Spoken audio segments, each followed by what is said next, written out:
My name is Thea Kowalski. I am 37 years old. I used to be an art director at one of the top agencies in Portland, but for the last 8 years, I have been a professional ghost. I manage the life of a man who stopped seeing me somewhere around year 3. The wet maple leaves are plastered to the gravel driveway like red, open palms. A taxi idling at the curb sends a plume of white exhaust into the gray October air. Barrett steps out of the back seat. He looks like a stranger who stayed too long at a party. His face has that bright, angry pink of a vacation spent hiding under a deck umbrella. His suitcase wheels click against the stones, a rhythmic, lonely sound. Behind him, Loretta emerges. Her linen blazer is wrinkled. Her statement necklace is slightly crooked. She looks smaller than she did a week ago. Then there is the other woman, Inez. She stands by the open taxi door, clutching her leather bag against her chest like a shield. She is 34, sharp and polished, or at least she was when they boarded the ship. Now, she looks at the house with eyes that are wide and hollow. She looks at the manila envelope taped firmly to the front door at eye level. Barrett reaches out. His hand is shaking. He rips the envelope from the wood. Dissolution of marriage. Case number 24 CV 08891. Clackamas County Circuit Court. He tries his key in the lock. He turns it once. Twice. The cylinder does not budge. I changed the locks the morning the ship cleared the harbor. I am sitting in my car 3 houses down, watching them through the rearview mirror. I do not feel the rush of victory I expected. I just feel like a clock that has finally run out of ticks. My hands are steady on the steering wheel, but they are cold. Loretta is shouting something now, her voice thin and shrill in the quiet neighborhood. Inez does not wait to hear it. She turns back to the taxi, slides into the seat, and pulls the door shut. The car pulls away, leaving Barrett standing on the porch of a house he no longer owns, holding a stack of papers that officially end a life he already threw away. The windshield wipers swipe once across the glass, clearing the mist. 5 months earlier, the iPad chimed at 9:47 p.m. My hands are deep in the dishwater. The bubbles are white and smell like artificial lemon. I am rubbing a stubborn piece of dried pasta off a ceramic plate. A quiet, domestic task that has defined my existence for nearly a decade. Hugo is asleep upstairs. Bee is tucked in with her stuffed bear. The house is silent. It is the kind of silence I used to mistake for peace. Barrett is working late again. He sent a text at 7 saying a client dinner was running long and not to wait up. I did not. I am used to the empty side of the bed. The iPad is sitting on the granite counter. Its screen cracked at the corner. The kids use it for cartoons, but it is still synced to Barrett's messages. Ting. A notification. Trut shuang. Miss you, baby. Can't wait for the cruise. The water is still warm on my wrists, but I feel a sudden, sharp chill behind my ribs. I do not move for a long time. I just stare at that little blue bubble on the screen. It is a few words, a few characters, but the floor beneath my feet suddenly feels as thin as ice. I dry my hands on a tea towel. My fingers are pruning from the water. I pick up the device. I scroll through months of messages I was never meant to see. Pet names, hotel reservations, photos of my husband kissing a woman with long, dark hair in front of restaurants I have never been invited to. I do not cry. I have lived through 7 foster homes before I was 16. I learned a long time ago that tears do not change the weather. I take my own phone and begin taking pictures of the screen. Click, click, click. 47 screenshots. The next Sunday, the air in Loretta's dining room is thick with the scent of Shalimar perfume and roasted chicken. Loretta always sets the table for 5, even though she knows I am coming. I have to walk to the kitchen and pull out my own heavy oak chair every single week. It is a small ceremony of exclusion, that I have endured for 8 years. Barrett is smiling at his wine glass. He is talking about the regional sales figures, his voice full of a confidence that feels like a costume. Loretta leans in, her eyes bright with a secret. She says that her friend Renata's daughter, Inez, just made partner at her law firm. 34 and already partner, Loretta says, tilting her head toward me with a thin smile. She says some women just have that drive, that ambition. She adds that there is nothing wrong with staying home, of course, because someone has to do it. Barrett laughs. It is a light, easy sound. He does not look at me. He has not looked at me for a long time. I cut my chicken into small, precise squares. I think about the 47 screenshots hidden in a folder on my phone. I find the email 3 days later. I am sitting at the kitchen table at 2 in the morning while Barrett snores upstairs. I have his laptop open. I am a graphic designer by trade. Or I was. I know how to navigate digital trails. I find the subject line in his sent folder. Brennan Family Vacation. I open the attachment. It is a booking for a 7-day cruise to Alaska. 4 cabins. Cabin 1 is Barrett. Cabin 2 is Loretta. Cabin 3 is his sister, Shay. Cabin 4 is Inez Collier. I look at the payment details at the bottom of the page. The total is $8,400. It has been charged to the credit card that sits in my wallet, the card I am the sole owner of, the card I use to pay the mortgage, the groceries, and the children's clothes, while Barrett focuses on his wine sales. Loretta's reply to the email is right there. She tells Barrett that Inez is thrilled. She says the family will love her. She tells him not to worry about Thea. She says Barrett will handle her and to just focus on being ready for the cruise. She writes that she has been waiting 2 years for this. I close the laptop slowly. The kitchen is dark, lit only by the blue light of the microwave clock. They have been planning this for 2 years. This cruise is not a vacation. It is an audition for my replacement. They want me to stay behind and mind the house while they present a new woman to the rest of the family. They want me to pay for the privilege of being erased. I walk to the sink and pour a glass of water. My reflection in the dark window is a ghost I barely recognize. The woman who stayed, the woman who gave up her career because Loretta said it was best for the children. The woman who has been paying the bills for a family that never intended to keep her. I take a sip of the water. It is cold. I think about the manila envelope I will tape to the door in 5 months. I think about the locks. I think about the invoice I am about to write. They want a family vacation without me. I am going to give them exactly what they asked for. I am going to give them all the time in the world. The house is too quiet after Barrett leaves for the office.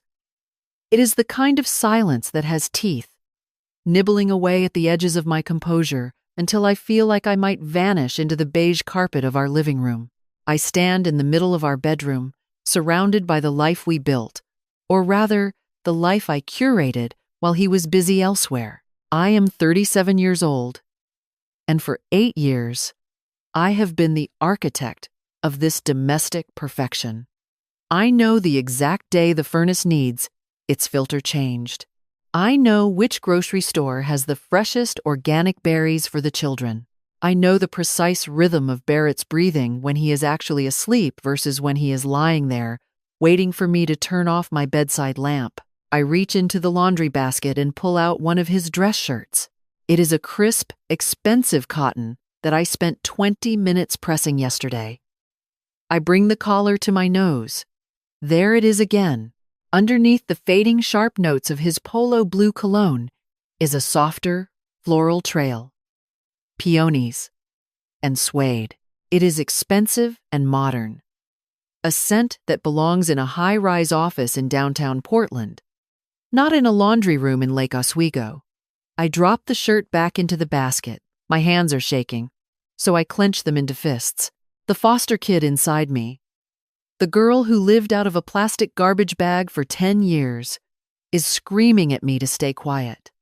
That girl knows what happens when you make trouble. She remembers the social worker's office, the smell of floor wax and stale coffee, and the way the adults talked about her, as if she were a piece of furniture that didn't quite fit the decor. That girl would forgive anything just to keep the roof over her head and the gold band on her finger. She would tell me that a husband who comes home most nights and pays the mortgage is enough. But the woman I am now, the woman who once ran a creative department and managed million-dollar budgets, is finally awake. She is looking at the closet. On the left side are Barrett's suits, his silk ties, and his handmade Italian loafers. On the right side are my yoga pants, my Target t-shirts, and the 2 nice dresses I save for Sunday dinners at Loretta's.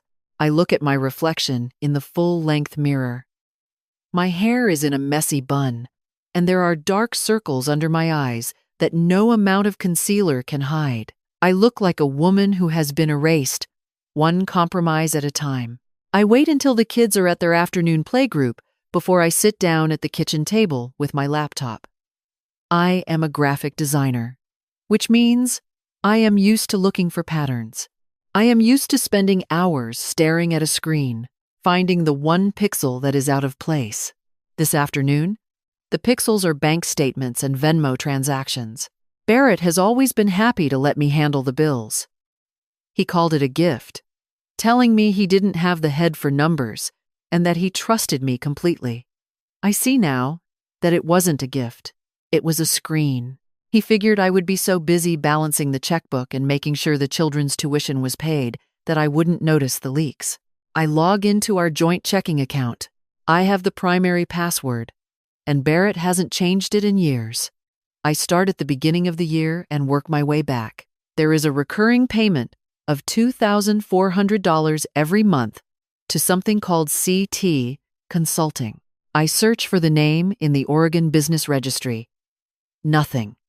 I search the address listed on the electronic transfer. It is a luxury apartment complex on Southeast Division in Portland. Unit 12. I call the number associated with the transaction, my heart hammering against my ribs. A recorded voice picks up after 3 rings. "You have reached the offices of Collier and Moss," it says. Before a sharp click ends the call. Collier. Inez Collier. My husband has been paying her rent for 18 months.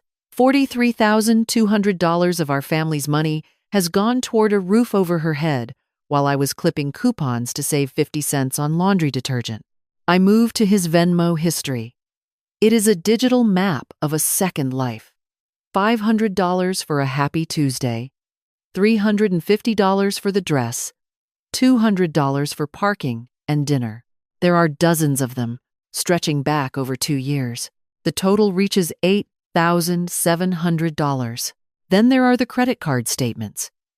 Barrett is an authorized user on the card that I opened back when I was making 6 figures. He never bothered to get his own because mine had a higher limit and better rewards.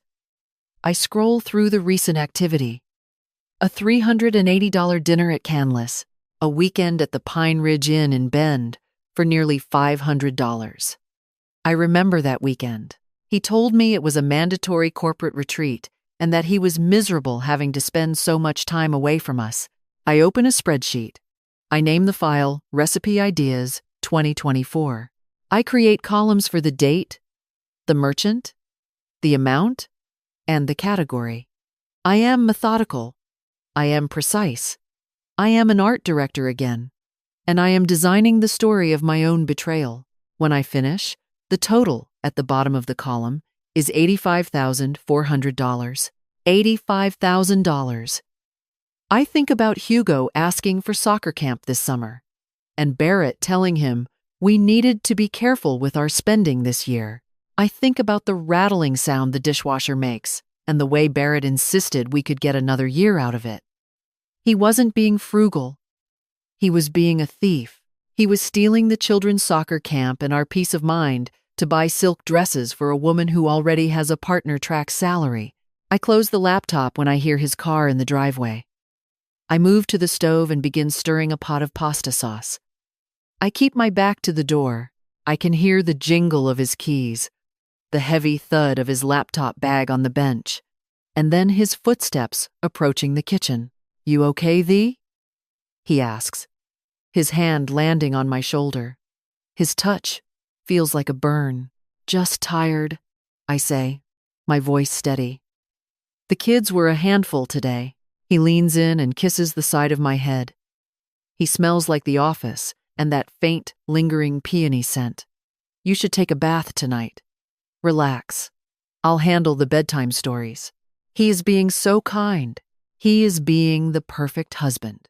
It makes me want to scream, to throw the boiling pot of sauce at his chest and demand to know how he could look me in the eye every morning. But I don't. I just nod and tell him that sounds lovely. I am a foster kid. After all, I know how to wait. I know how to play the part until the door is unlocked. 3 days later, I am sitting in a glass-walled office in downtown Portland. The view of the Willamette River is gray and moody, the water churning under a heavy sky. Kenji Ueno sits across from me, his expression unreadable as he flips through the 47 pages of evidence I have printed out. He is wearing a charcoal suit that looks like it cost more than my first car. On his desk is a small, perfectly manicured bonsai tree and a single black fountain pen. Kenji doesn't look like the lawyers you see on television. He doesn't yell or pace. He just reads. He reads every single line of my spreadsheet. He looks at the screenshots of the iPad messages. He looks at the Instagram photo of Barrett and Inez at the dinner party in Loretta's house. "How long have you known?" he asks, finally looking up. His voice is calm, professional, and entirely devoid of pity. I appreciate that. I don't need pity. I need a weapon. "I found the messages 3 weeks ago," I tell him. "I found the cruise booking 10 days ago.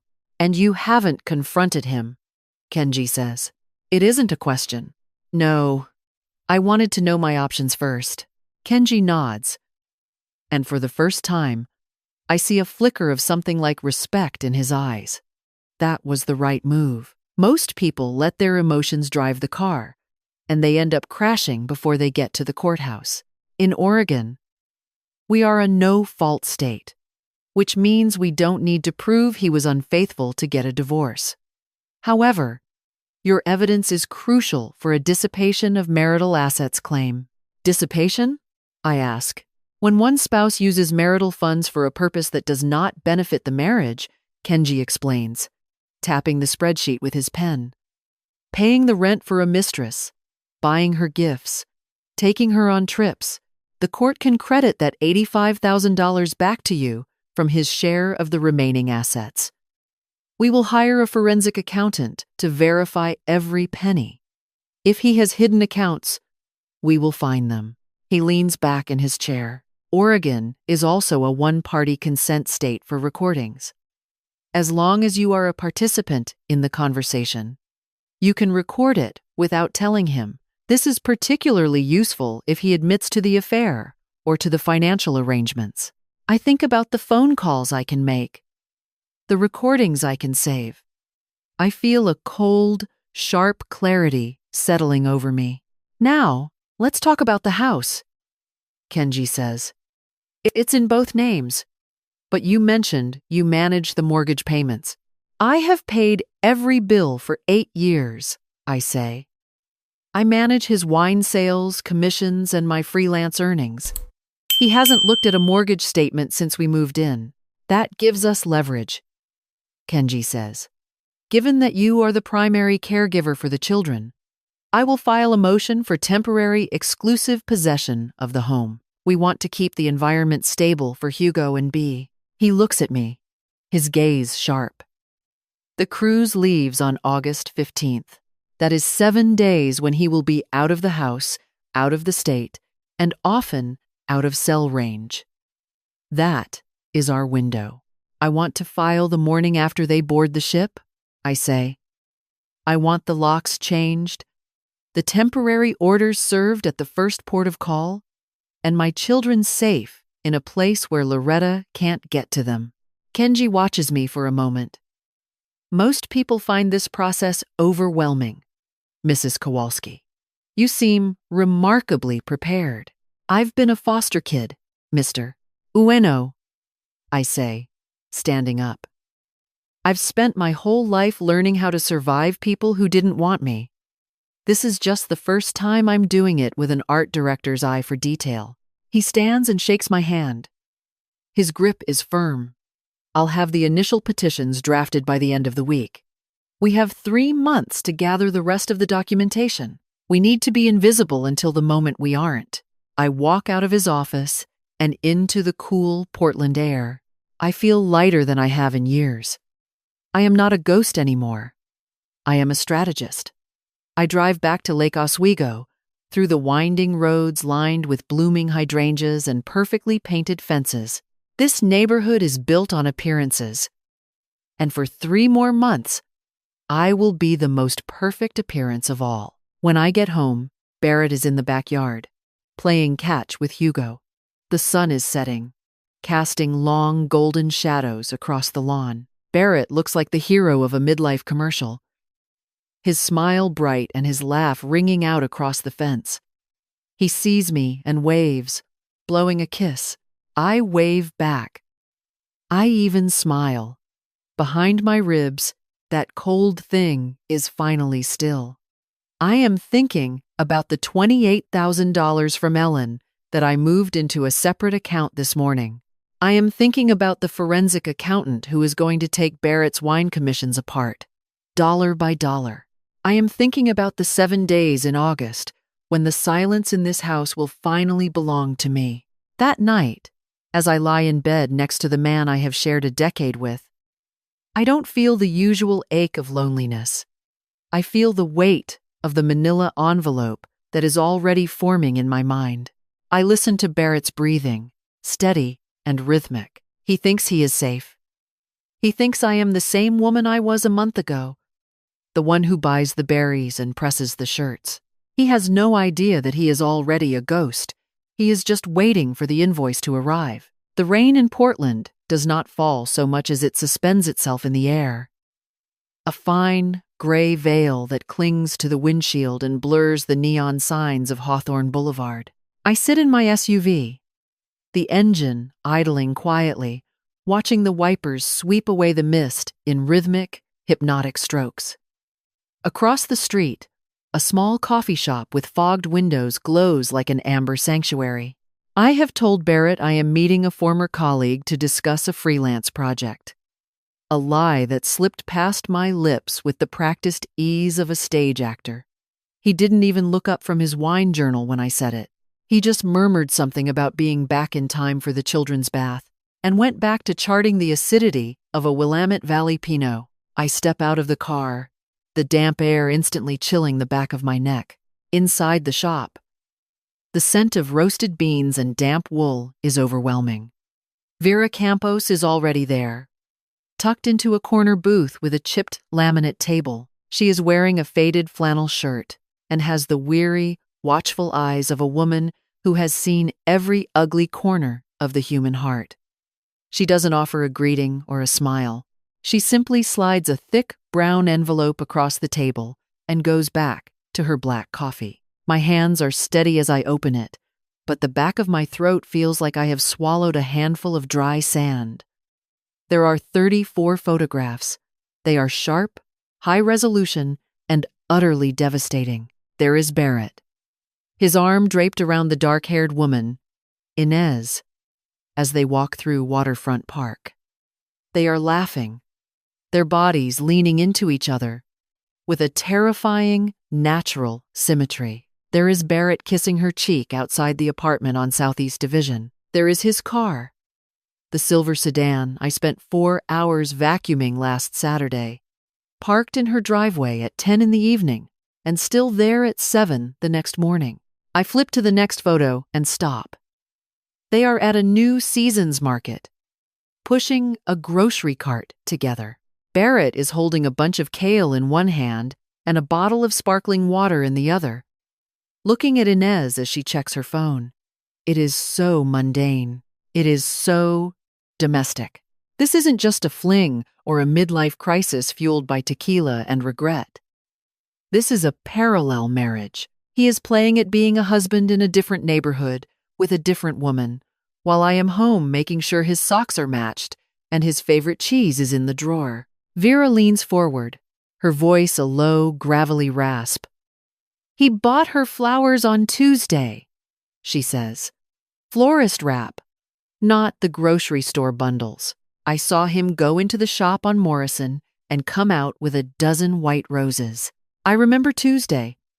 Barrett came home at 6:30 with a bouquet of carnations from the supermarket, the $12.99 kind with the plastic sleeve still on. He told me he saw them and thought of me. I thanked him. I put them in a vase. I felt a fleeting, pathetic spark of hope that maybe we were turning a corner. I look at the photo of the roses sitting on the passenger seat of his car, and the spark goes out. Replaced by a cold, hard lump of charcoal.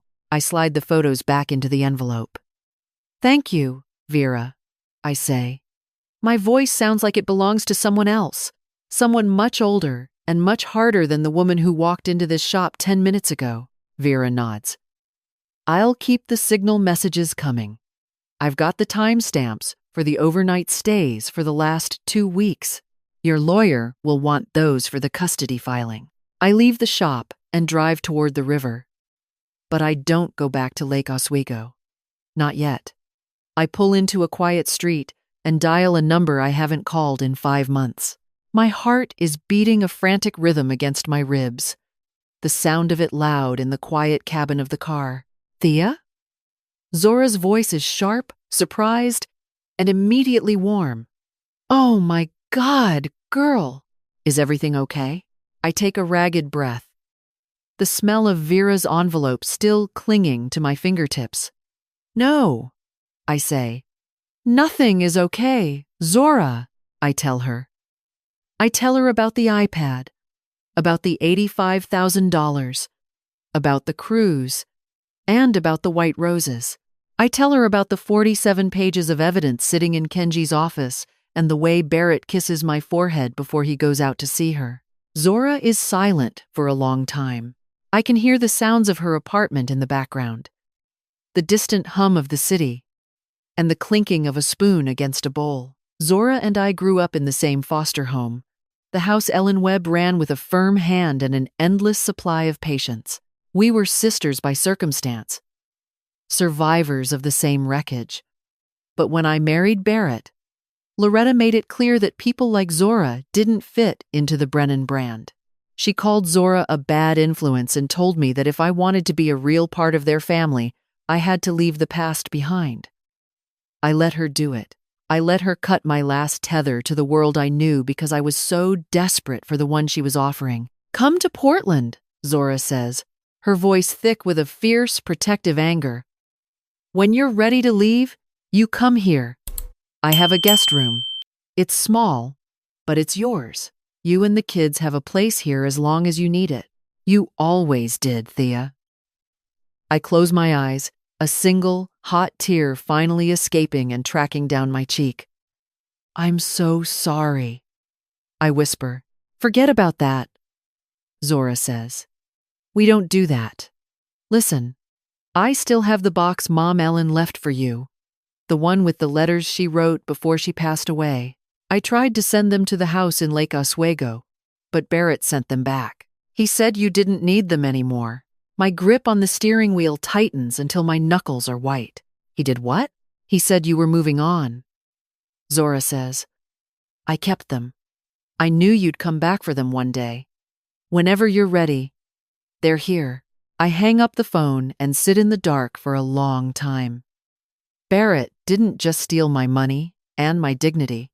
He tried to erase my history. He tried to make me believe that the only world that existed was the one Loretta Brennan allowed me to inhabit. When I finally pull into our driveway, the house is glowing with a warm, inviting light. It looks like a postcard. It looks like a lie. Barrett is in the kitchen, a glass of red wine in his hand, looking at the iPad. He smiles when I walk in. How was the meeting, Thee? He asks. It was productive, I say.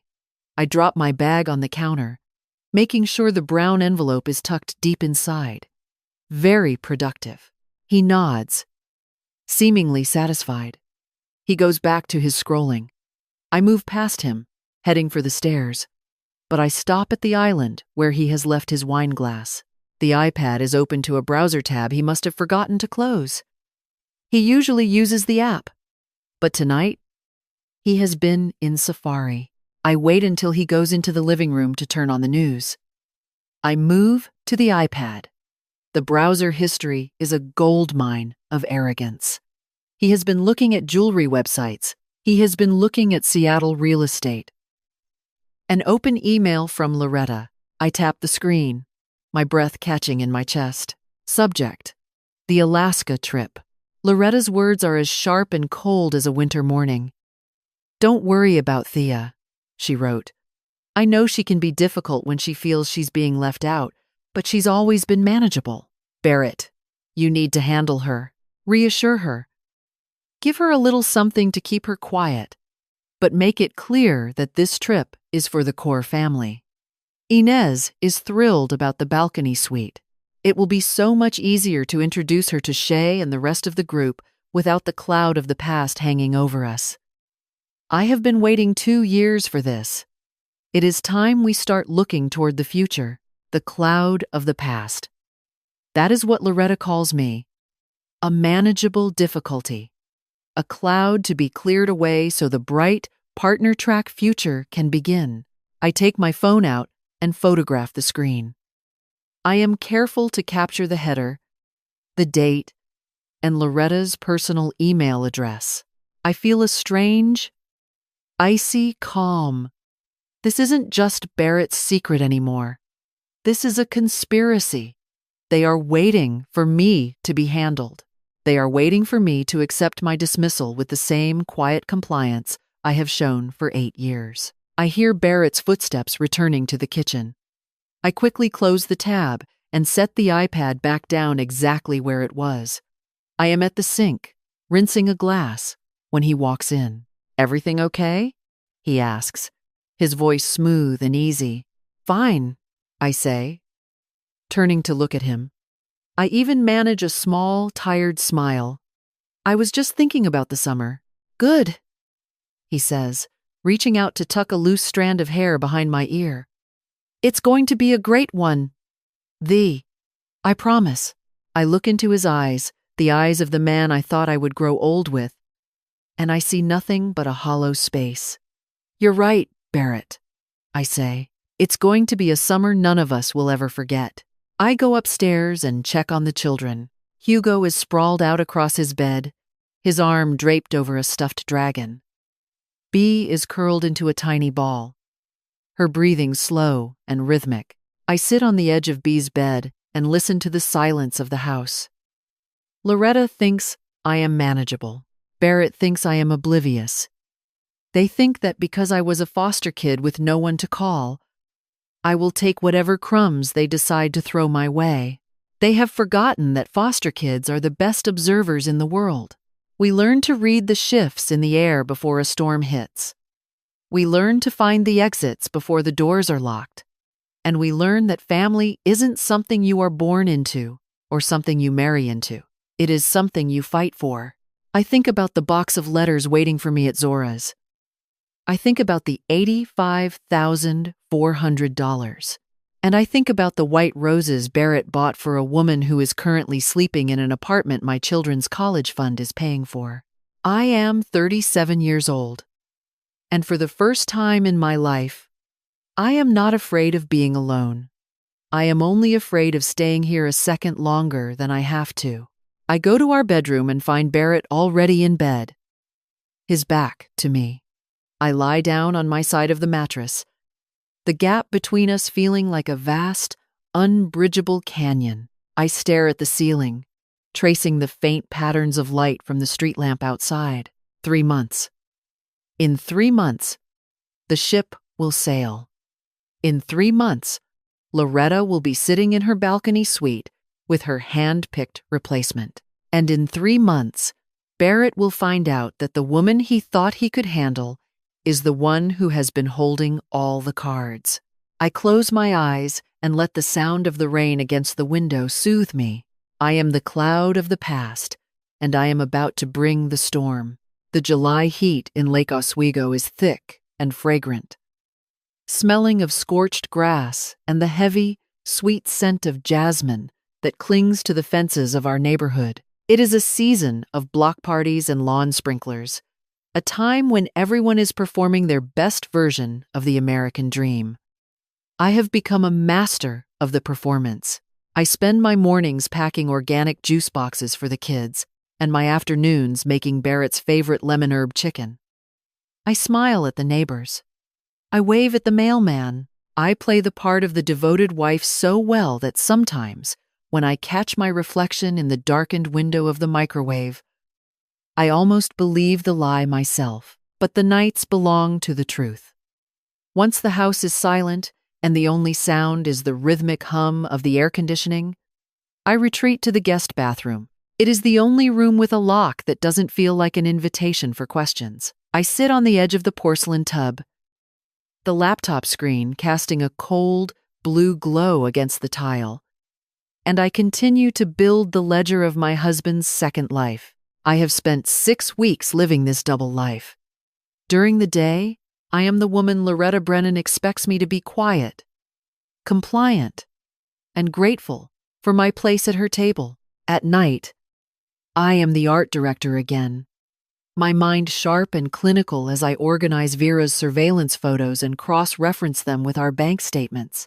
One Tuesday, around 2 in the morning, the door handle to the master bedroom clicked.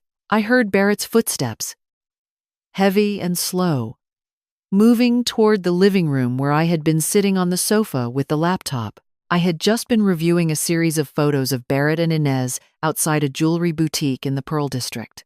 My heart hammered against my ribs, a frantic, trapped bird. 1, 2, 3. I slammed the laptop shut and shoved it under the oversized decorative pillow just as he rounded the corner. I leaned back and closed my eyes, forcing my breathing to slow. "Thea?" His voice was thick with sleep. "You fell asleep out here again?" I opened my eyes slowly, squinting at the light. I let out a soft, groggy murmur. I couldn't sleep. I was just watching that baking show, the one with the technical challenges. Barrett stood there for a long moment. He was framed by the moonlight, his silhouette familiar and yet entirely alien. He didn't move. He didn't speak. For a second, I thought he could smell the sweat on my palms or hear the roar of the adrenaline in my ears. But then he just sighed. "You're going to ruin your neck," he said, his tone possessing that annoying, paternal edge he used when he wanted to sound like he cared. "Come to bed, thee." I followed him back to the room, my skin crawling as I climbed under the duvet. From that night on, I only worked in the bathroom, with the fan running to drown out the sound of the keys. I learned that safety is a fragile thing, and that my husband's ignorance was my only shield. A few days later, Shay called me while I was folding laundry. My sister-in-law is usually a whirlwind of academic stress and environmental data, but today she sounded breathless with excitement. "Thee, you have to tell Barrett to say yes," she exclaimed. "Mom booked the cruise. Alaska, the Inside Passage, 7 days of glaciers and whales. She even invited Renata's daughter, Inez, so I'd finally have someone my age to hang out with. Isn't that the sweetest thing?" I held a pair of Barrett's socks in my hand, staring at the gray wool. I felt a cold stone settle in my stomach. Loretta hadn't told me. Barrett hadn't told me. They were letting Shay be the one to plant the seed, keeping their own hands clean. "That sounds like an incredible trip, Shay," I said, my voice as smooth as glass. "You should come," Shay said. "Ask Barrett about the dates. Mom said the kids' schedules might be tricky, but surely we can make it work for a few days?" "I'll talk to him," I promised. I hung up and sat on the edge of the bed. Loretta's cover story was perfect. To Shay, Inez was just a family friend tagging along. To the rest of the world, it would look like a happy family vacation. And I was meant to be the manageable difficulty who either stayed home or appeared briefly like a ghost at the feast. I went to the closet and pulled out my portfolio case. I tucked Shay's call into my mental notes. Every piece of the puzzle was fitting into place, and the picture was uglier than I ever imagined.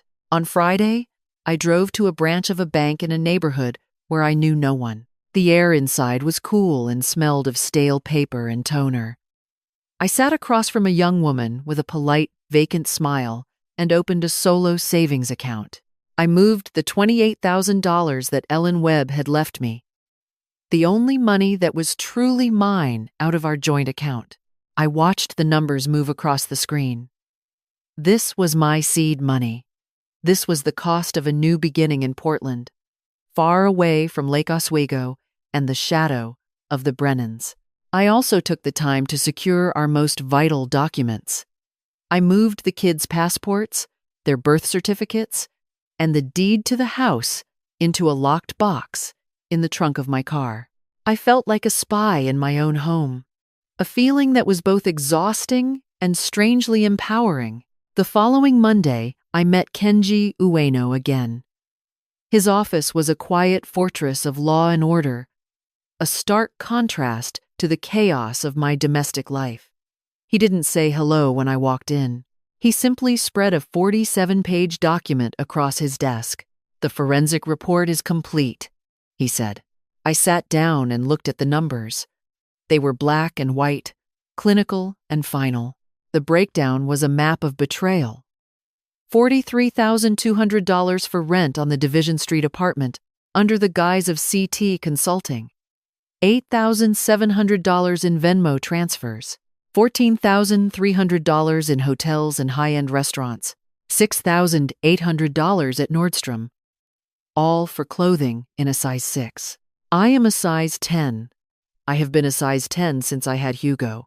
There were charges for a $3,200 laptop from Best Buy and $9,200 in miscellaneous expenses. Flowers, parking fees, near her office, and a second phone plan that I had been paying for without ever seeing the device. Total dissipation, Kenji said, tapping the final number with his fountain pen. $85,400. I stared at the number. $85,000. It was more than a year of my old salary. It was more than the down payment on this house. It was the soccer camp Barrett said we couldn't afford. It was the new car he said wasn't in the budget. It was the life he had been building with her while I was clipping coupons for laundry detergent and making sure his suits were pressed for his client dinners. "This is a clean case, Thea," Kenji said, his voice low and steady. "The CT Consulting shell is the smoking gun. It proves he wasn't just spending money. He was intentionally hiding it from you. In Oregon, the court does not look kindly on a spouse using marital funds to fund a second household. We will argue that this entire amount should be credited back to your share of the estate." I looked out the window at the Portland skyline. The sun was reflecting off the glass towers, a blinding golden light. "What about the cruise?" I asked. "I've added it to the tally," Kenji replied. "All 4 cabins were booked on your primary credit card, the card you are the sole owner of. I have the confirmation from the cruise line. The moment they board that ship," I said, "I want it done." Kenji nodded. "We have everything drafted. The dissolution petition, the motion for the temporary restraining order, and the request for exclusive possession of the home. The day after the ship leaves the port in Seattle, we file. Barrett will be served at the first port of call in Juneau." I thought about the look on Barrett's face when a process server handed him divorce papers in front of his mother and his mistress. I thought about Loretta, sitting in her balcony suite, realizing that the manageable difficulty had finally stopped managing. "You're sure about the house?" I asked. "With 2 minor children and the evidence of financial exploitation," Kenji said, "I am confident the judge will grant you temporary, exclusive possession." He will have to find somewhere else to live when he returns. I stood up and took the report, sliding it into my bag. I felt a strange, cold peace. For years, I had been the one making sure everyone else was comfortable.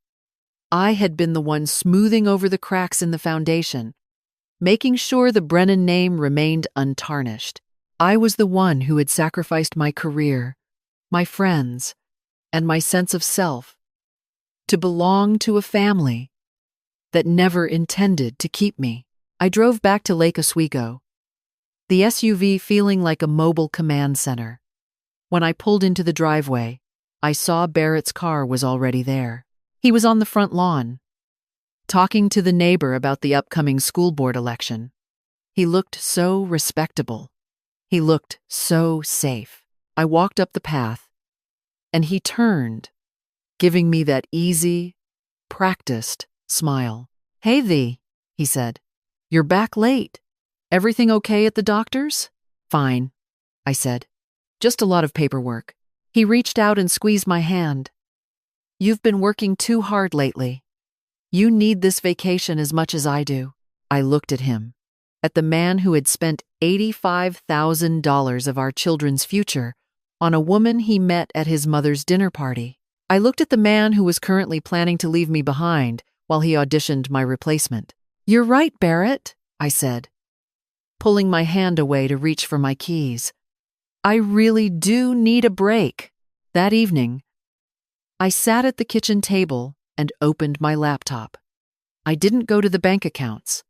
I didn't look at the photos. Instead, I opened a professional design software that I hadn't used in years. My fingers felt clumsy at first, but then the muscle memory returned. I began to create a visual timeline of the last 2 years. I used the forensic report to build an infographic of the dissipation. I color-coded the expenses: red for the apartment, blue for the gifts, green for the travel. I placed the screenshots of the messages and the surveillance photos alongside the dates of the transactions. It was a beautiful, devastating piece of work.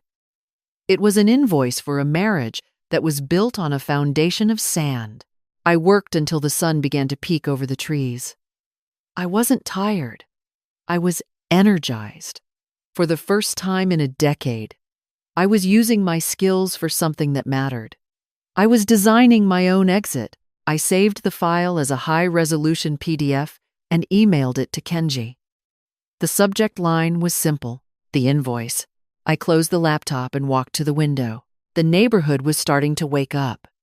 The first sprinklers were clicking to life, and a jogger was moving down the street in the early morning mist. It looked like peace. It looked like the dream, but I knew the truth now.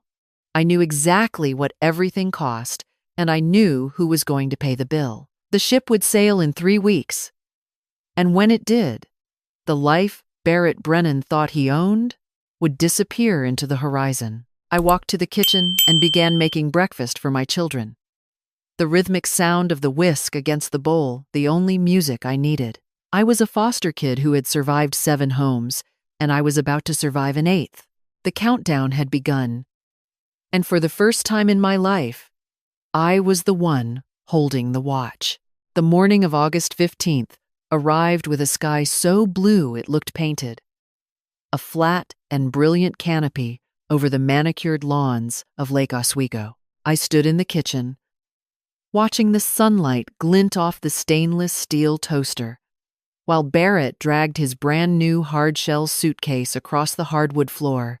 It was a sleek, silver thing that had cost $340 the week before.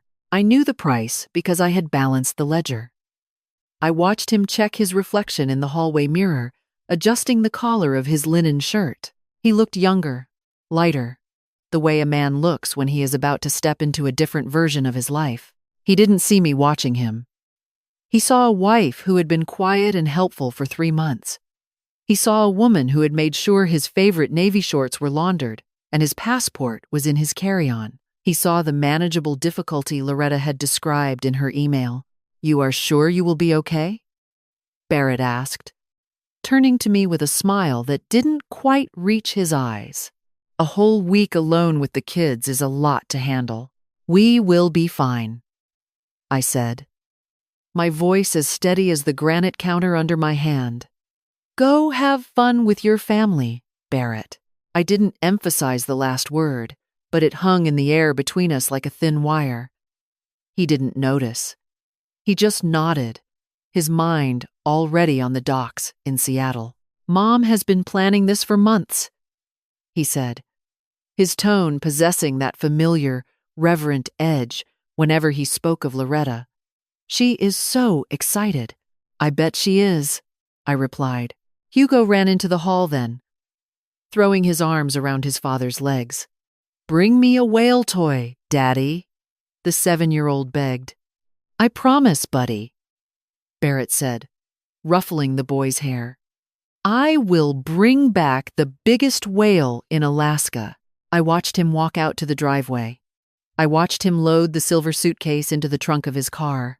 Hugo and 4-year-old B stood on the porch, waving their small hands until the car disappeared around the bend of the cul-de-sac. I stood behind them, my hand on the doorframe, feeling the heat of the morning sun on my face.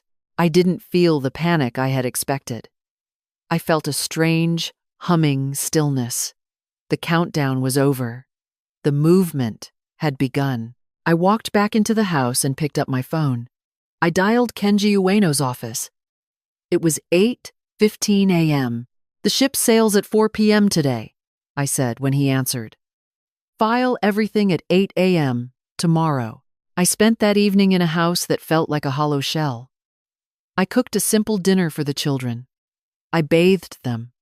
I read them stories about dragons and distant lands. I didn't look at the photos or the spreadsheets. I didn't need to anymore. I knew the numbers by heart. I knew the cost of every lie. I fell asleep in the guest room, the master bedroom feeling like a museum dedicated to a woman who no longer existed. The next morning, the world changed at 7:14 a.m.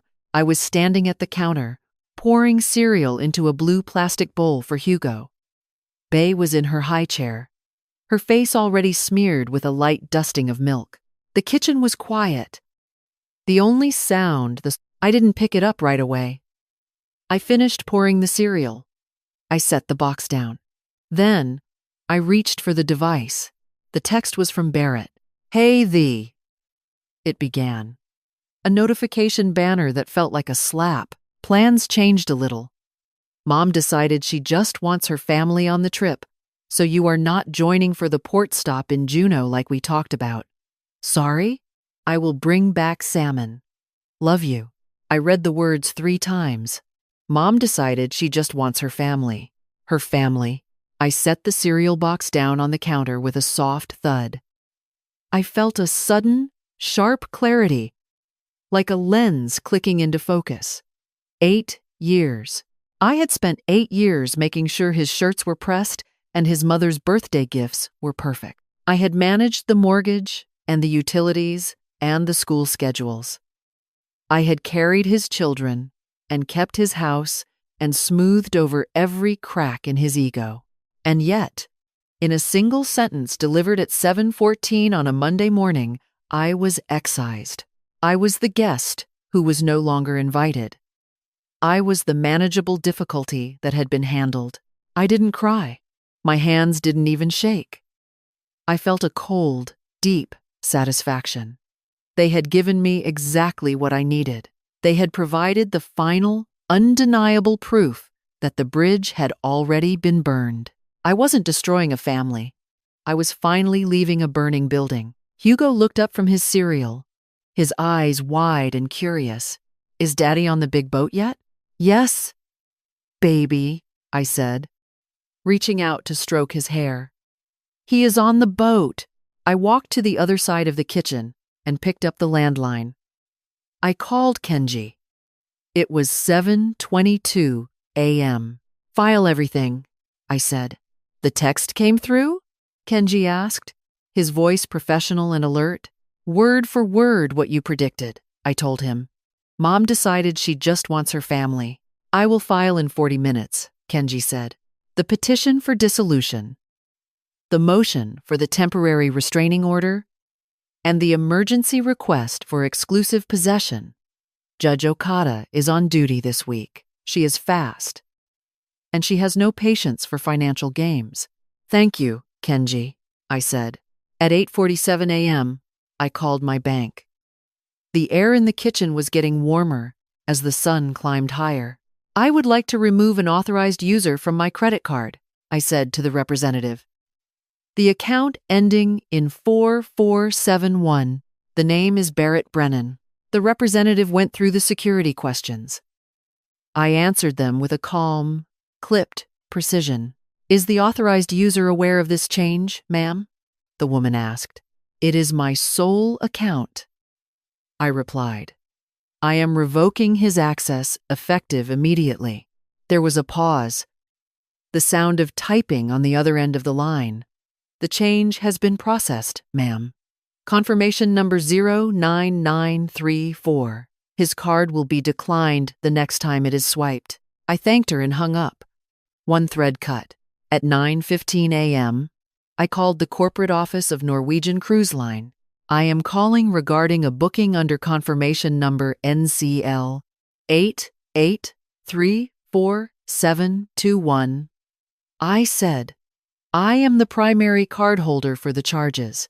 The representative confirmed the details. I need to revoke the credit card authorization linked to the onboard CPAS accounts for all 4 cabins, I told her.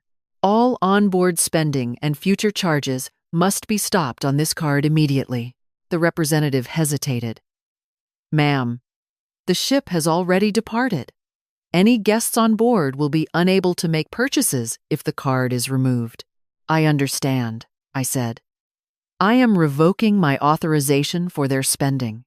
If they wish to continue using the onboard services, they will need to provide a different form of payment at guest services. I felt a ghost of a smile tugging at the corners of my mouth. I knew Barrett didn't have another card with a high limit. He didn't have the wine commissions yet, and his own credit score had been languishing for years. Loretta would have to pay. The woman who wanted her family would now have to fund them entirely on her own. All 4 CPAS accounts have been deauthorized, ma'am, the representative said. Thank you, I replied. By 10 a.m., the house was silent again. The children were playing in the backyard, their laughter drifting in through the open window. I sat on the floor of the living room, surrounded by open suitcases. I didn't take the nice furniture. I didn't take the expensive art that Loretta had gifted us. I took the children's clothes. I took my portfolio. I took the small box of memories from my life before I became a Brennan.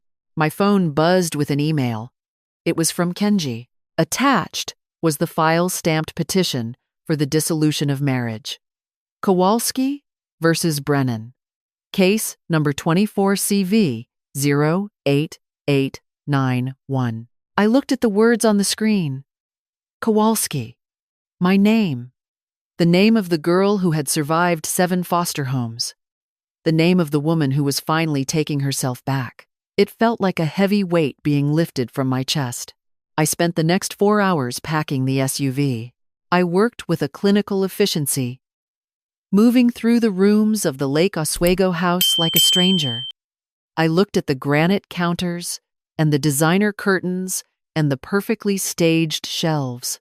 It was a beautiful house. It had been a beautiful cage.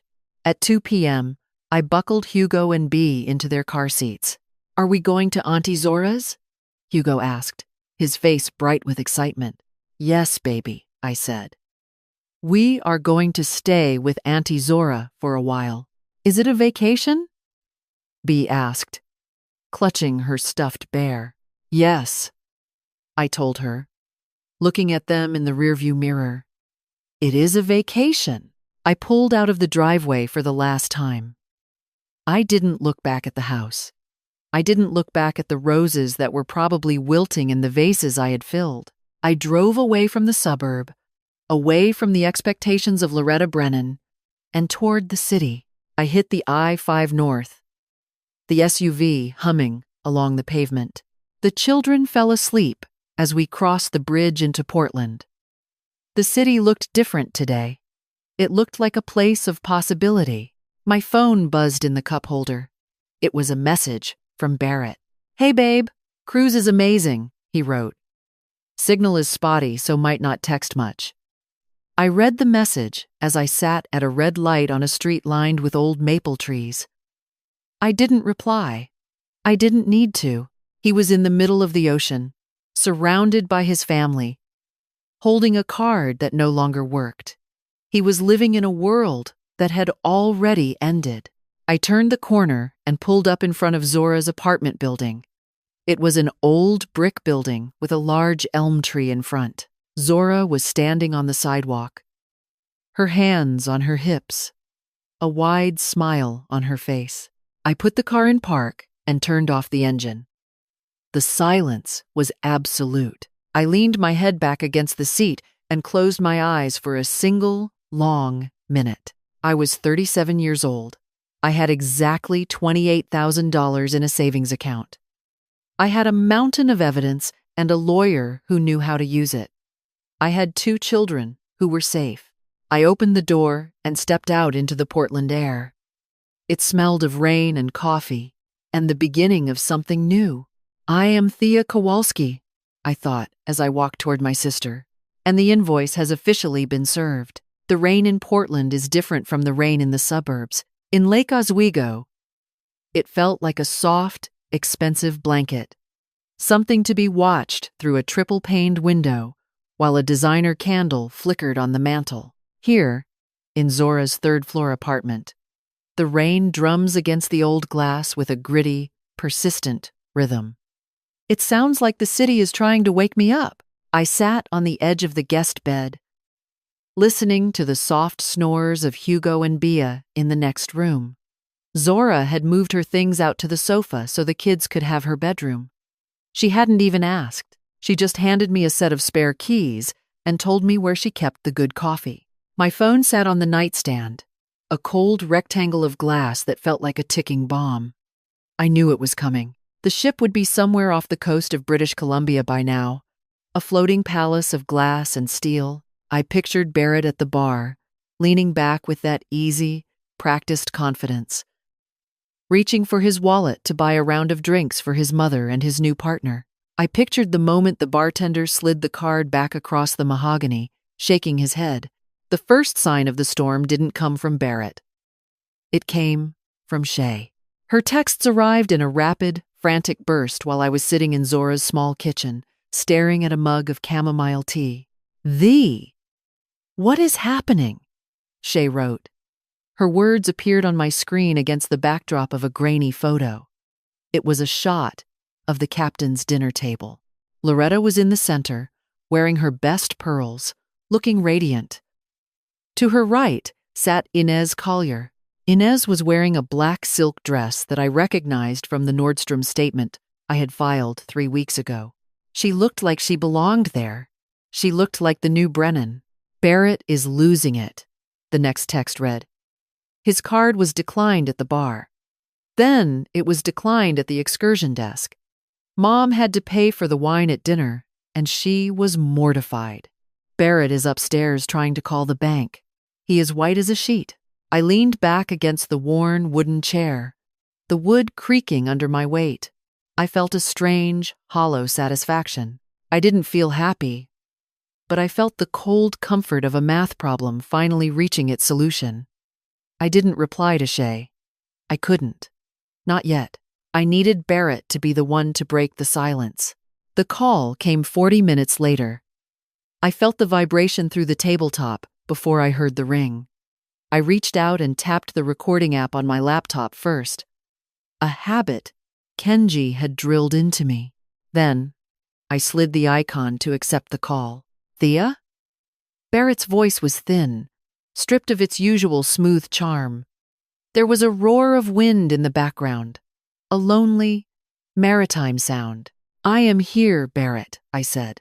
I kept my voice as level as a horizon line. "What did you do?" He hissed. He wasn't yelling, but the rage was there, vibrating in the back of his throat. "I just tried to buy a bottle of water and the card was declined. I called the bank and they told me the account was closed to authorized users. They said the primary cardholder made the change this morning. I did, I said. It is my account, Barrett. I am the one who pays the bill every month. I decided I no longer wished to fund your vacation. His breath hitched, a sharp, ragged sound. Thea, this is insane. We are in the middle of the ocean. My CPAS is dead. Mom is having to put everything on her card. Do you have any idea how embarrassing this is? I think I have a very good idea of what embarrassment feels like, I replied. I think I felt it every time I saw a charge for an apartment on Southeast Division, or every time I saw a receipt for a dress that wasn't my size. Silence. The only sound was the static of the satellite connection and the faint, distant rhythm of the ship's engines. You went through my things, he finally said, his voice dropping to a low, dangerous growl. I didn't have to, Barrett. You left the iPad on the kitchen counter for 3 months. You left your browser history open. You made it very easy for the woman you thought was manageable to see exactly how she was being handled. Thea, please, he said, and now the rage was being replaced by the first tremors of panic. We can talk about this when I get back. It was a mistake. I was going to tell you. Inez is just, it's complicated. Complicated? I asked. Is that what we call $85,400 of marital assets spent on another woman? Is that what we call a family cruise, where you invited your mistress to audition for my life? It was Mom's idea, he burst out, the words coming fast and desperate. She was the one who introduced us. She kept pushing me. Thea, she said you weren't the right fit. She said you were holding me back from the life I was supposed to have. She set up the whole thing with Inez. She even picked out the cabin for her. I felt a sharp, cold jab in my chest. Even though I had seen the emails, hearing him say it, hearing him blame his mother for his own betrayal was a different kind of pain. It was the sound of a man who had never grown a spine. I am recording this call, Barrett, I said. And your admission that Loretta orchestrated this affair will be very interesting to Judge Okada. The silence this time was absolute. I could almost hear the blood draining from his face. Thea, wait, he whispered. I filed for divorce this morning, I said. I have temporary, exclusive possession of the house. Your things will be waiting for you in storage when you return. Do not try to call me again. Any further communication will go through Kenji Ueno. I ended the call before he could respond. My hands were shaking.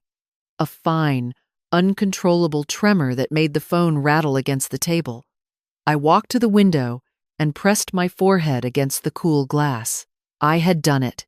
I had survived the first confrontation. But the relief I expected didn't come. Instead, I felt a heavy, crushing weight in the center of my chest. The counterattack didn't take long. It came the next morning in the form of a voicemail from Loretta. I didn't answer the phone when her name flashed on the screen. I couldn't bear to hear that sweet, poisoned voice in real time. I waited 10 minutes, then I pressed play on the message. Thea, the voice began. It was calm, measured, and terrifyingly cold. I don't know what kind of game you think you are playing, but you need to stop this nonsense immediately. You are a girl with no family, no history, and no resources. You were a foster child we took in because my son was too kind to see your flaws. If you think for 1 second that a judge in this county will give a woman with your background custody over my grandchildren, you are sadly mistaken. We have hired Victor Crane. You have 48 hours to drop this filing and return to the house, or we will make sure you are left with nothing but the plastic bags you arrived in. I sat on Zora's sofa, the phone still pressed to my ear, feeling like the air had been sucked out of the room. Victor Crane. He was the most feared family law attorney in the state. He didn't just win cases, he dismantled people. And Loretta's words, no family, no history, cut deeper than any legal threat. They were the words I had been running from my entire life. They were the ghost that lived in the back of my closet. 2 hours later, Kenji called. His voice was grim. Victor Crane just filed a response. Thea. And he filed an emergency motion of his own. What does it say? I asked, my voice barely a whisper. They are contesting the temporary restraining order, Kenji said. And they are requesting a psychological evaluation for you.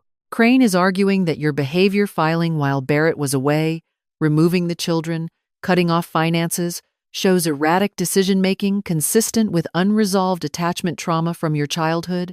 I felt a cold wave of nausea wash over me. Unresolved attachment trauma. They were using my history as a weapon.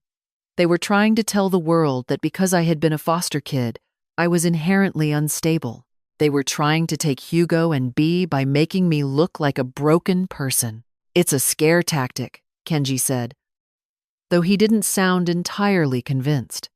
Victor Crane is known for this. He hits the ghost wounds first to see if you will fold. Will it work? I asked. We have the evidence, Thea. We have the dissipation. We have the recording of Barrett admitting his mother's interference. But a psych eval, it's a standard request in high-conflict custody. Judge Okada might have to grant it just to be thorough. I hung up the phone and walked into the bathroom. I looked at myself in the mirror. My eyes were red, my skin was pale, and I looked exactly like a woman who was falling apart. Loretta's voice echoed in my head. A girl with no history, a woman with no family. I thought about the Lake Oswego house. I thought about the perfectly manicured lawn and the Sunday dinners where I was always the one who had to pull out my own chair. I had spent 8 years trying to belong to a family that saw me as a temporary project. I had traded my career and my self-worth for the promise of a home, only to find out that the foundation was made of ice. Zora walked into the room then, carrying a stack of towels. She saw my face and stopped. She set the towels down on the counter and grabbed my shoulders, her eyes fierce and dark. Do not let them do this, she said. Do not let that woman make you feel like you are that 6-year-old on the social worker's bench again. She thinks I'm nothing because I don't have a mother like her, I whispered. Zora shook me. Just once, but it was enough to snap the fog. You have a history, Thea. You have a history of surviving things that would have buried a woman like Loretta Brennan in a week. You are the one who took those screenshots. You are the one who managed the money they were too lazy to track. You are the one who is protecting those kids. She reached into her bag and pulled out a small, worn Nike shoebox. This was in my closet. I told you I kept it. She set the box on the counter. Inside were the letters from Ellen Webb, my foster mother, the only woman who had ever truly seen me. I can't read them yet, I said, my voice cracking. You don't have to read them to know what they are, Zora said. They are proof that you were chosen. Loretta Brennan didn't choose you. Barrett didn't choose you. But Ellen did. And I did. You are not a woman with no history. You are a woman who is finally writing her own. I reached out and touched the lid of the box. The cardboard was soft and frayed at the edges. For the first time since the ship had sailed, I felt a flicker of something that wasn't rage or fear. It was a cold, hard knot of resolve. Loretta Brennan thought she was the one who decided who belonged. She thought her pearls and her statement necklaces gave her the right to decide who was a family. She thought she could handle the foster girl. I walked back into the living room and picked up my laptop. I opened the file for the infographic I had been building. I added a new page. I titled it, The Orchestration. I began to map out the emails between Loretta and Barrett. I mapped out the introduction of Inez. I mapped out the 2 years of lies that had been funded by my children's future. If they wanted to talk about my history, we would talk about it. But we would also talk about theirs. We would talk about the history of a mother who bought her son a mistress because his wife wasn't the right fit. I worked through the night, the rain continuing to drum against the glass. I wasn't the manageable difficulty anymore. I was the storm they hadn't seen coming. And when the ship finally docked in Juneau, Barrett and Loretta would find out that the woman with no history was the one who was going to take everything they had left. The morning light in Portland did not arrive with a herald of sun. It leaked into Zora's apartment as a thin, sickly gray, a color that reminded me of the linoleum floors in the county social services office. I had not showered in 2 days. I had not changed out of the oversized sweatshirt I'd been wearing since we fled Lake Oswego. My hair was a matted knot at the nape of my neck. And when I caught a glimpse of myself in the hallway mirror, I saw the woman Loretta Brennan wanted me to be. I saw a girl with no history. I saw a ghost who had finally been exorcised from a house that never belonged to her. Hugo found me sitting at the small kitchen table, staring at a cold cup of coffee. He was holding his stuffed dragon, the one with the frayed wing that I had sewn back on 3 times. He looked at me with eyes that were too old for a 7-year-old. "Mommy, are you sick?" he asked. I forced a smile that felt like it was cracking my skin. "No, baby. I am just a little tired." He didn't move. He just stood there, clutching that dragon. "You look like you are waiting for the social worker," he whispered. That sentence hit me harder than anything Loretta had said on the voicemail. My children had seen it. They had felt the shift in the air. The way I had started to shrink back into the defensive posture of a child who expects to be moved again. I was letting the Brennans win. I was letting them rewrite my present by using my past as a cage. Zora walked into the room then, her boots clicking against the hardwood. She had been out to the store, and she dropped a bag of groceries on the counter with a heavy thud. She looked at Hugo, then at me, and her jaw tightened. She took Hugo by the shoulders and guided him toward the living room. "Why don't you go find the cartoons, Hugo?" she said, her voice gentle but firm. "I need to talk to your mom for a minute." Once he was gone, Zora turned to me. She didn't offer a hug. She didn't offer comfort. She offered a mirror. "You are doing it again, Thea," she said. "You are disappearing. You are letting that woman's voice be the only thing you hear." "They are going to take them, Zora," I whispered. My voice was a dry rasp. "They filed for a psych eval. They are using the 7 foster homes against me. They are telling the judge that I am erratic because I left while he was on a boat. They are saying I have no family, no history. On paper, they are right. Who am I compared to the Brennans?" Zora didn't answer right away. She walked to her closet and reached for a high shelf. She pulled down the Nike shoebox, the one with the frayed edges and the faded orange logo. She set it on the table between us. "Ellen left this for you," Zora said. "Not for Barrett, not for the Brennans, for you.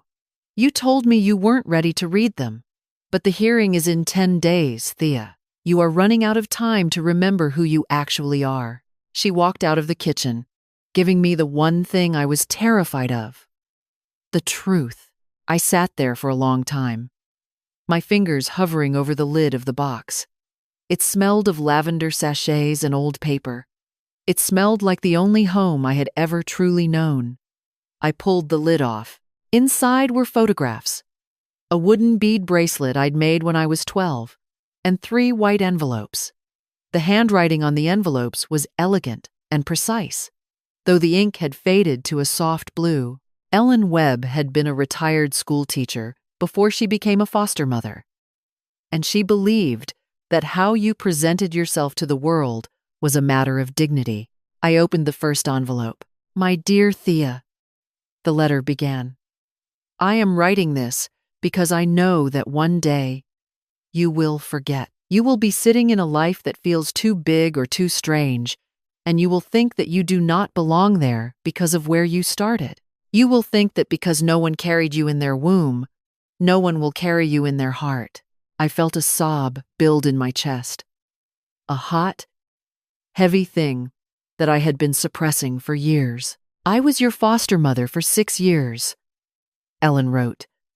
I watched you come into my house with a plastic bag of clothes and eyes that expected to be hurt.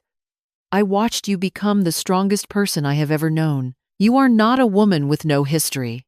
You are the woman who made herself from nothing. You are the family. Wherever you go, you are the one who builds the walls and keeps the light on. You are not a project, Thea. You were a choice. I chose you every single day for 6 years. Zora chooses you. Your children choose you. Do not let people who only value blood tell you that love is a matter of biology. I turned the page, my tears blurring the ink. I am leaving you $28,000, Ellen continued. It is not a fortune, but it is a seed. Do not put it in a joint account. Do not tell that boy you married about it. This is for you to stand on when the ground starts to shake. Use it to remember that you are your own foundation. I held the letter against my chest, the paper crinkling under my fingers. I closed my eyes, and I could see her, Ellen, standing at the kitchen table on Southeast Hawthorne, teaching me how to draw a perspective line. She had been the first person to tell me I was talented. She had been the first person to tell me I was worth keeping. I had wanted Loretta Brennan to see me as a daughter. I had wanted Barrett to see me as an equal partner. I had spent 8 years trying to belong to people who treated my presence as a charitable act. I needed to realize that I already belonged to the people who chose me. I belonged to Ellen. I belonged to Zora. I belonged to my children. I belonged to myself. I stood up and walked to the bathroom. I turned on the shower, the steam filling the small room. I washed the Lake Oswego suburban wife off my skin. I scrubbed my hair until my scalp tingled. I put on a pair of clean jeans and a black t-shirt. I looked at my reflection. I still had circles under my eyes, but the ghost was gone. I walked back into the living room and opened my laptop. I didn't go to the bank accounts this time. I opened my professional design software. My hands moved across the keyboard with a speed I hadn't felt in nearly a decade. I began to build the visual timeline. I didn't just list the numbers, I designed them. I created a 6-page infographic that told the story of a marriage being dismantled by design. I used a deep, professional blue for the marital assets and a jarring, urgent red for the dissipation. I placed the photos Vera had taken, Barrett kissing Inez, the roses on the passenger seat next to the bank transactions that funded them. On the final page, I designed the orchestration.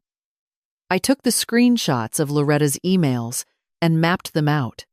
I showed the dinner party from 2 years ago as the start date. I showed the intentional exclusion. I made it so clear, so undeniable, that even a judge who had never seen a balance sheet would understand the theft. This was my invoice. It was the bill for 8 years of emotional labor and financial exploitation. Zora came back in around midnight. She stood behind me, her hand resting on my shoulder as she looked at the screen. The infographic was sharp, clean, and devastating. "Thea," she whispered, "this is incredible." "It is what I do, Zora," I said. "I am an art director. I tell stories that people can't look away from." The phone buzzed on the desk. It was a FaceTime call from Shay. I hesitated. Then I answered. Shay was sitting in her apartment in Corvallis. Her face was red and splotchy. She had been crying. "I'm home," Shay said. "I left the cruise in Ketchikan. I couldn't stay on that boat another second." "What happened, Shay?" I asked, my voice steady. "Mom," she said, her voice cracking. I confronted her about Inez. I told her it was cruel. I told her Barrett was a married man with 2 kids at home, and she looked at me like I was the one who was crazy. She said Inez was a better fit for the family brand. She said you were a foster kid who had outlived her usefulness. I felt the words hit me, but they didn't sink in. They just bounced off the foundation Ellen had helped me rebuild. "I'm so sorry, Thee," Shay sobbed. "I've been so blind. I thought Mom was just being Mom. I didn't realize she's the one who did it. She's the one who pushed them together. Did she do this to your father too, Shay? I asked. Shay went silent. A long, heavy silence. Yeah, she finally whispered. I think she did. I think she pushed him until he felt like a stranger in his own house. And when he finally snapped and left, she made sure we all thought it was his fault. She spent 27 years making him the villain so she could be the martyr. Shay looked at me through the screen, her eyes clear for the first time. I want to testify, Thea. I already called Kenji. I'm going to tell the court exactly what she said on that ship. I'm going to tell them that she introduced them. I'm going to tell them that this wasn't an affair. It was a recruitment. Thank you, Shay, I said. I hung up and looked at the clock. It was 2 a.m.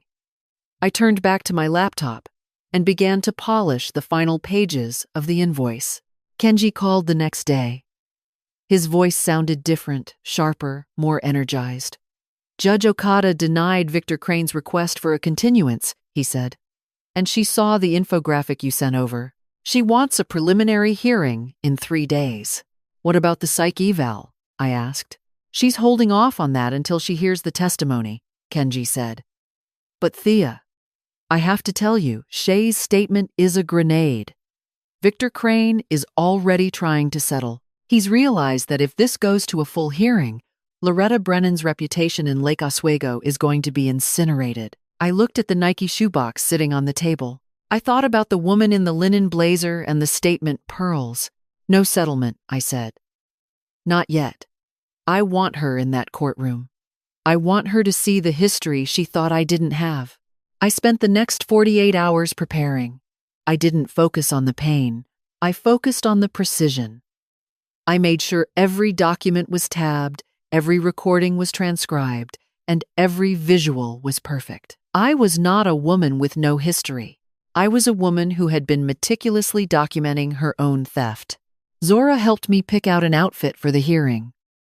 We didn't go to Nordstrom. We went to a small, independent boutique in the Pearl.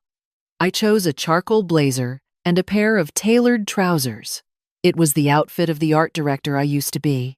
It was the outfit of a woman who was in control of the room.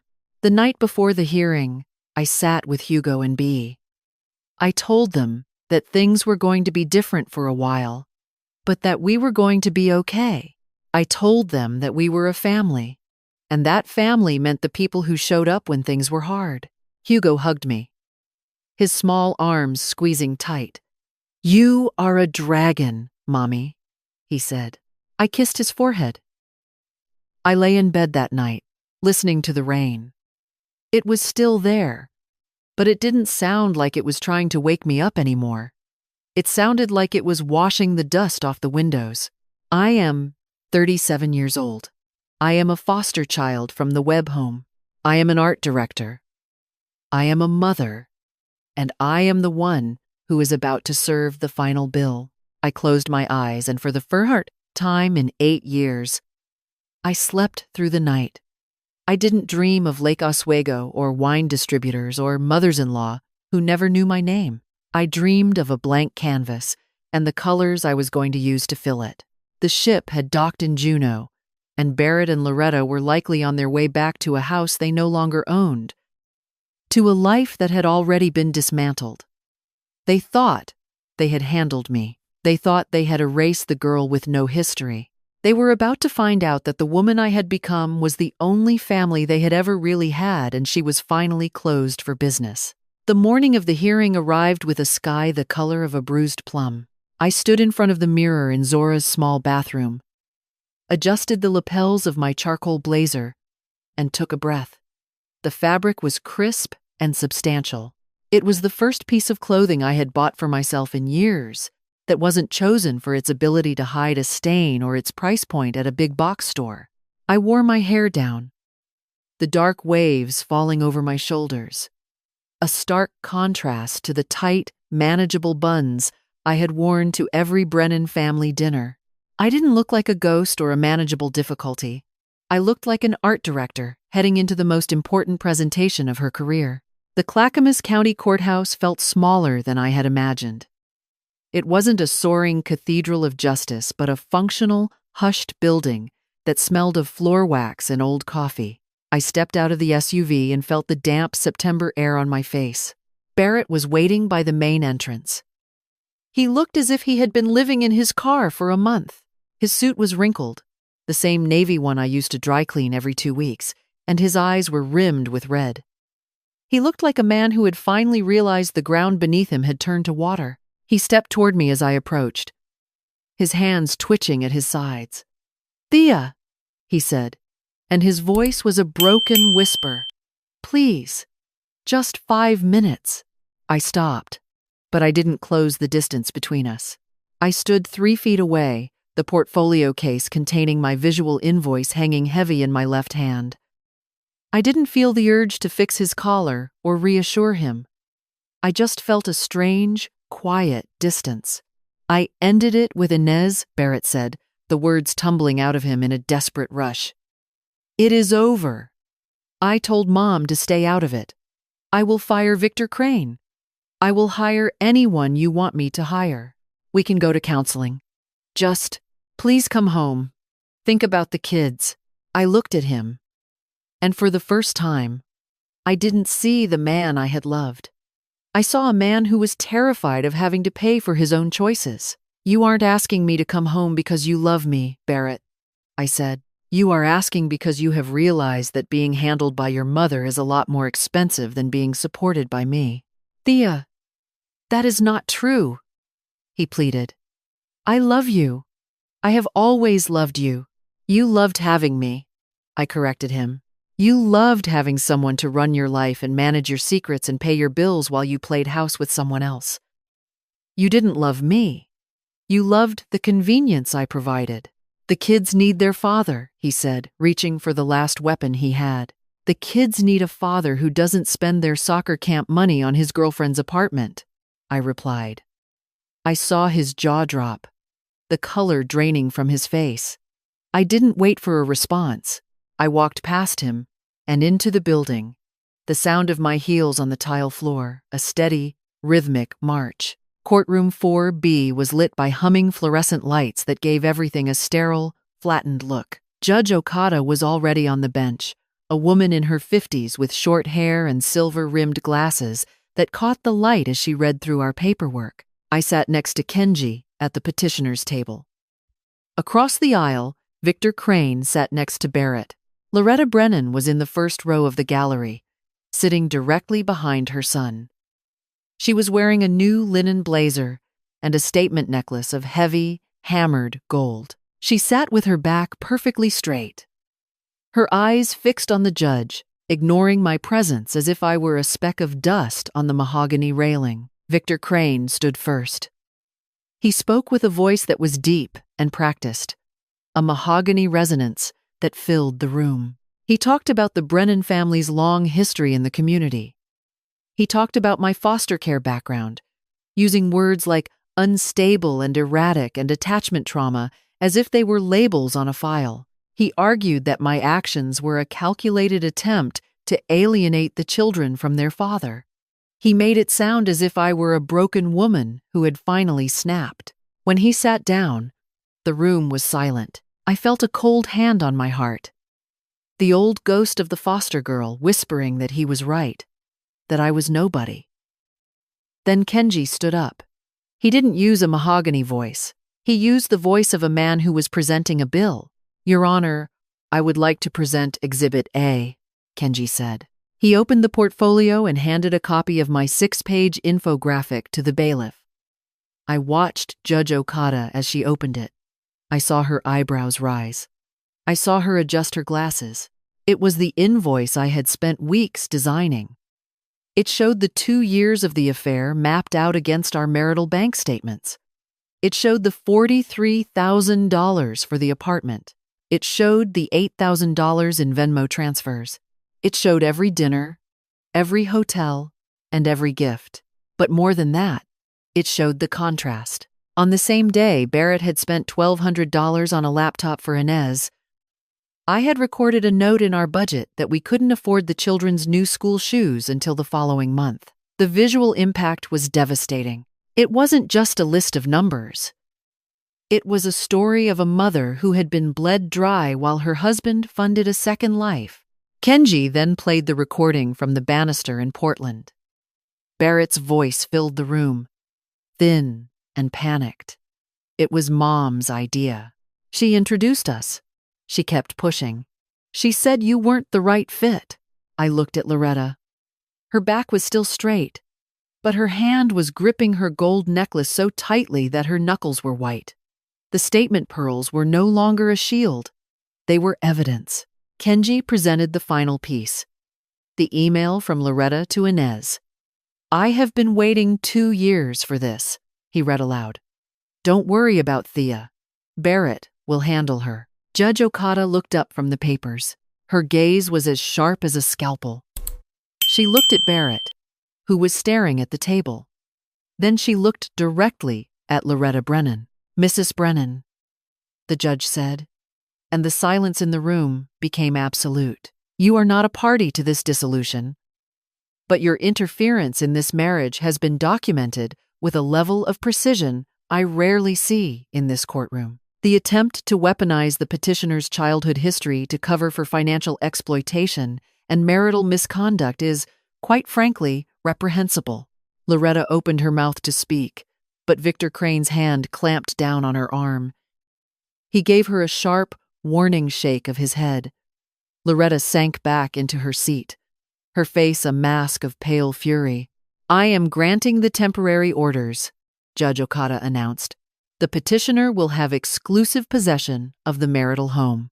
The temporary restraining order on marital assets will remain in place, and I am ordering a full forensic audit of the respondent's wine commission accounts. Temporary primary custody is granted to the petitioner, with supervised visitation for the respondent to be arranged through a third party. I felt a rush of air leave my lungs. The weight I had been carrying for 8 years didn't just lift, it evaporated. The final blow came when Shay was called to the stand. She didn't look at her mother. She looked at me. She told the court about the cruise. She told them how Loretta had introduced Inez to the family as a friend, while encouraging Barrett to hold her hand under the table. She told them how her mother had said that Inez was a better fit for the family brand. Shay's voice was steady, the voice of a woman who was finally done with the lies. When it was over, I stood up and walked out of the courtroom. Kenji touched my elbow as we reached the hallway. We got everything, Thea, he said. Victor Crane is already asking for a settlement meeting for the final decree. He knows if they go to trial, the evidence of the shell company for the apartment rent could lead to a fraud investigation. I looked at him and nodded. Thank you, Kenji, for everything. I walked toward the exit, but a sound made me stop. Loretta was standing by the elevators, her face twisted in a way that made the expensive skin treatments and the honey highlights look like a cracked mask. Shay was standing in front of her, her arms crossed. You have destroyed this family, Loretta hissed at her daughter. You have humiliated your brother. After everything I have done for you, you didn't do it for us, Mom, Shay said, her voice quiet and tired. You did it for yourself. You just wanted a family you could control. Well, you have succeeded. You are the only person left in your family now. Shay turned and walked toward me. She didn't look back as Loretta stood by the elevators, alone in her linen blazer, surrounded by the silence of a life she had overplayed. The weeks that followed were a blur of practicalities that felt like a long, slow exhale. The Lake Oswego house was sold in October. I didn't want the memories or the granite counters or the jasmine that smelled like a trap. I walked through the empty rooms one last time, listening to the echoes of the woman I used to be. I took my share of the equity, the $85,000 of dissipated assets that the court credited back to me, and the $28,000 from Ellen Webb. Barrett moved into a small apartment in a part of town he used to look down on. Inez Collier left him 3 weeks after the hearing. Shay told me that Inez had sent her an email saying she had been told the marriage was over and that she hadn't signed up to be the villain in a suburban tragedy. Barrett tried to call me a few times, usually late at night, but I never answered. There was nothing left to say. December in Portland arrived with a cold, clean rain that washed the last of the autumn leaves into the gutters. I sat at the small desk in my new apartment in the Pearl District. The space was half the size of the Lake Oswego house, but every inch of it belonged to me. There were no diptyque candles or Architectural Digest magazines. Instead, there were stacks of sketches, a new widescreen monitor, and a jar full of the good brushes I had finally treated myself to. I was working on a rebranding project for a local coffee collective. It was my fourth client since I had relaunched my freelance business. I wasn't making a wine distributor's commission yet, but I was making a living, my own living. Hugo was on the rug, building a complex tower out of blocks. B was sitting on Zora's lap in the oversized armchair we had found at a vintage shop, both of them mesmerized by a picture book. The apartment smelled of cocoa and the cedarwood incense Zora liked to burn. It was a home that didn't require me to erase myself to fit inside. I picked up the stack of Christmas cards I had finished designing. They were simple and elegant, a deep forest green with silver foil lettering. I looked at the name I had printed at the bottom, the Kowalski family. I had filed the paperwork to return to my maiden name the day the divorce was finalized. It was the name on the foster care records. It was the name Ellen Webb had used when she told me I was a choice. It was the name of a woman who had a history, even if she had to build it herself. I held one of the cards and thought about the envelope I had almost sent to Loretta. I had written a note telling her that the invoice was settled and that she was finally removed from my life's account. But I had torn it up. I didn't need to send it. The silence from Lake Oswego was the only receipt I needed. "Thea? You coming?" Zora asked, looking up from the book. "Hugo wants to know if we can have marshmallows in the cocoa." "I am coming," I said. I stood up and walked toward the window. The city lights were reflecting off the wet pavement below, a million tiny diamonds scattered across the dark. I reached up and touched the bare skin of my ring finger. The skin was smooth, the tan line finally gone. I thought about the box of letters from Ellen. I thought about the woman I was when I lived in 7 different homes before I was 16. I thought about the woman who had designed her own escape. We were the same person. We always had been. I walked to the kitchen and began pouring the cocoa, the sound of my children's laughter filling the room. It was a beautiful, chaotic, real sound. It was the sound of a family that didn't need a brand or a statement necklace to be whole. I am 37 years old. I am a mother. I am a designer.